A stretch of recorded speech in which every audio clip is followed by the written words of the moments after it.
আসসালামু আলাইকুম বন্ধুরা, কেমন আছেন সবাই?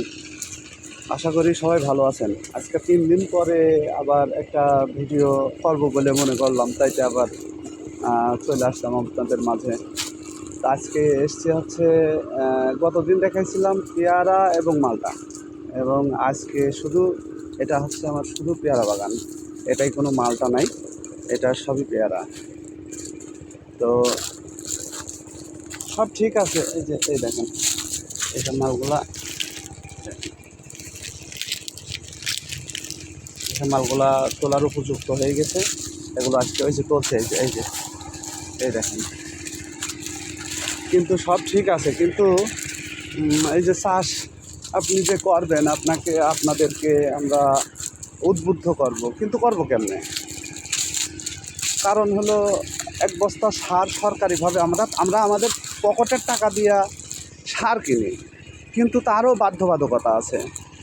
এখন বলেন যে বাজারে যে সারটা আমরা ইয়ার থেকে নিতে গেলে 1300 টাকা বা 1300 টাকা নেয়, সেটা বাজার থেকে এখানে তো সার তো আমার পর্যাপ্ত পরিমাণ সার, আমার যেমন হচ্ছে প্রায় 16-18 বিঘা বাগান মালটা দিয়ে, পেয়ারা দিয়ে, কিন্তু আমি যে সার তুলতে গেলে আমি পাচ্ছি সর্বোচ্চ 3 বস্তা, 4 বস্তা।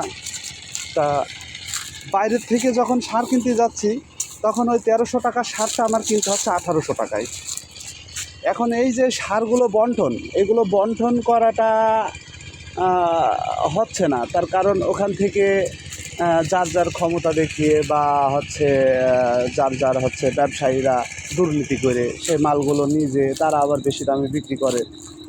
তো সব মিলিয়ে আমরা যদি তাদের কাছ থেকেও কিনতে যাই 1300 টাকা সার, তখন 1600 টাকা হয়ে যায়। এখন এই যে একটা অবস্থা, আমাদের তো কোনো গার্জিয়ান নেই। আমাদের দেশের না গার্জিয়ান আছে, না চাষিদের দিকে তাকানোর লোক আছে, দেখার কেউ নেই।